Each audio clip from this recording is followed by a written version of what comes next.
Hello అండి. Welcome back to Venus kitchen. కొన్ని సార్లు లంచ్ బాక్స్ ప్రిపేర్ చేయడానికి గానీ, లేదా వంట చేయడానికి గానీ ఎక్కువ సమయం ఉండకపోవచ్చు.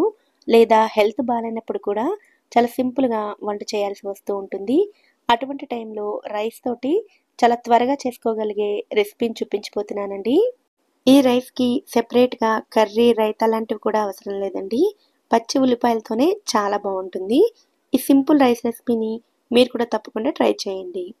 ఈ రైస్ రెసిపీని చేయడం కోసం ముందుగా రైస్‌ని ఉడికించి తీసుకోవాలి. 150 గ్రాముల రైస్‌ని నేనిలా పొడి పొడిగా ఉడికించి తీసుకున్నానండి. ఉడికించిన రైస్‌ని మెజర్‌మెంట్ కప్‌లో చూసినట్లయితే సుమారుగా 2 కప్పుల వరకు ఉంటుంది. నార్మల్ రైస్‌తోనే ఈ రెసిపీని చూపిస్తున్నాను. మీరు బాస్మతి రైస్‌తో అయినా సరే చేసుకోవచ్చు. ఇప్పుడు స్టవ్ మీద కడాయిని పెట్టుకొని అందులోకి 2 టేబుల్ స్పూన్ల ఆయిల్‌ని వేసుకోవాలి. నూనె వేడైన తర్వాత ఇందులోకి 2 టేబుల్ స్పూన్ల పల్లీలను వేసుకొని వాటిని లో ఫ్లేమ్‌లో కొద్దిసేపు ఫ్రై చేసుకోండి.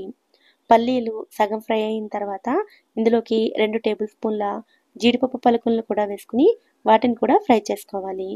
ఈ రైస్‌లోకి నేనిలా పల్లీలు, జీడిపప్పులు 2 వేస్తున్నాను కదండీ!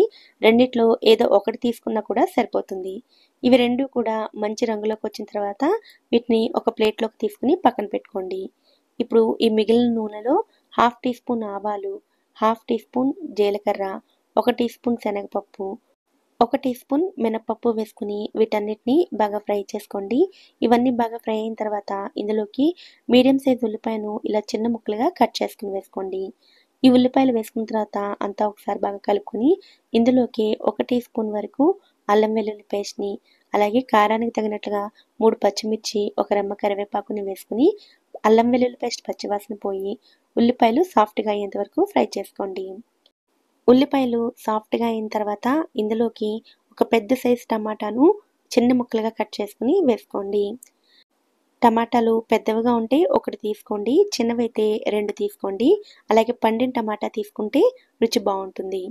ఇప్పుడు ఇందులోకి పావు టీ స్పూన్ వరకు పసుపు, రుచికి సరిపడా ఉప్పు, 1 టీ స్పూన్ కారం, 1 టీ స్పూన్ ధనియాల పొడి, half teaspoon garam masala వేసుకొని మంటను లో ఫ్లేమ్‌లో పెట్టుకొని ఈ పొడులన్నిటిని కూడా కొద్దిసేపు ఫ్రై చేసుకోవాలి.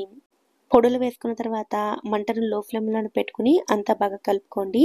టమాటాలు సాఫ్ట్‌గా అయిన తర్వాత ఇందులోకి ముందుగా ఉడికించుకున్న రైస్‌ని వేసుకోవాలి.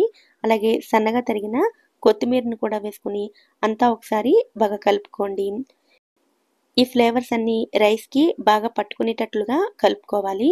ఇలా అంతా కలుపుకున్న తర్వాత స్టవ్ ఆఫ్ చేసుకోండి. ఇప్పుడు ఇందులోకి అరచెక్క వరకు నిమ్మరసాన్ని వేసుకోండి. నిమ్మరసం ఆప్షనల్. అలాగే ముందుగా వేయించుకున్న పల్లీలు, జీడిపప్పులను కూడా వేసుకొని అంతా ఒకసారి బాగా కలుపుకుంటే రైస్ రెడీ అయిపోతుంది. ముందుగా చెప్పినట్లుగా ఈ రైస్‌లోకి సెపరేట్ సైడ్ డిష్ కూడా అవసరం లేదండి. ఈ రైస్ పచ్చి ఉల్లిపాయలతోనే చాలా బావుంటుంది. ఎప్పుడైనా వంట చేసే టైం లేనప్పుడు సింపుల్‌గా అయిపోయే ఈ రైస్ రెసిపీని మీరు కూడా తప్పకుండా ట్రై చేయండి. ఈ వీడియో కనుక మీకు నచ్చినట్లయితే వీడియోని లైక్ చేసి ఛానల్‌ని కూడా సబ్స్క్రైబ్ చేసుకోండి. నోటిఫికేషన్స్ మిస్ అవ్వకుండా ఉండడం కోసం పక్కనే ఉండే బెల్ ఐకాన్‌ని కూడా యాక్టివేట్ చేసుకోండి. Thank you so much for watching.